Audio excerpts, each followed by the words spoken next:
I'm back with 5 more misconceptions about the IDF. Let's go. These are tweets that people tweeted online, and I'll be addressing them. So the first one is, the IDF is blocking aid from reaching the people of Gaza.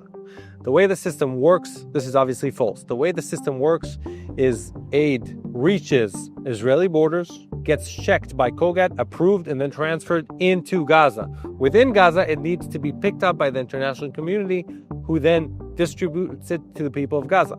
In the last few weeks, Israel has facilitated the entry of more than 5,000 trucks of aid into Gaza. As we are speaking right now, there are hundreds of trucks waiting in Gaza to be picked up by the international community. The second one is, the IDF is trying to conquer Syria.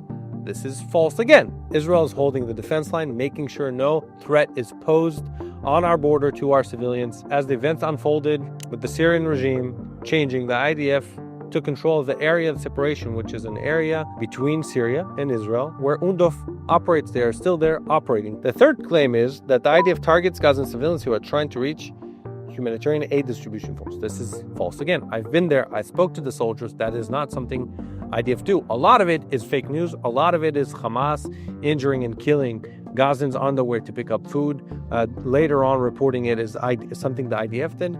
And the last thing is, there are some incidents, but they are hundreds of meters away.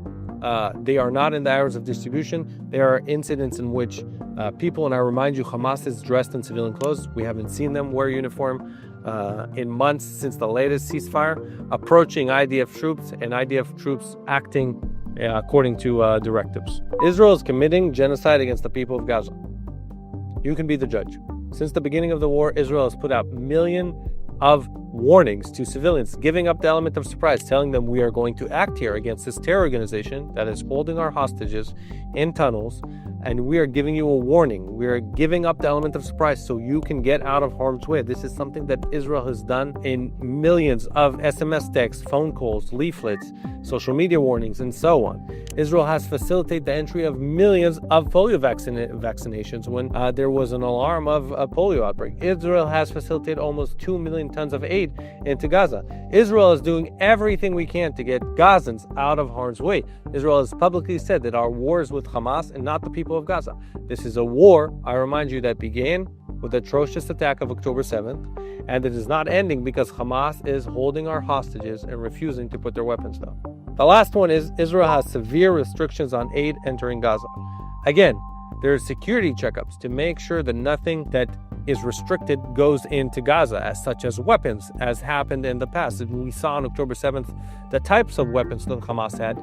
They came from somewhere, obviously. What Israel is doing is a simple security checkup to make sure that when aid is going in, it is actually aid that is going in. As we are speaking, there are hundreds worth of trucks waiting inside Gaza to be picked up by the international community and given to the Gazan people.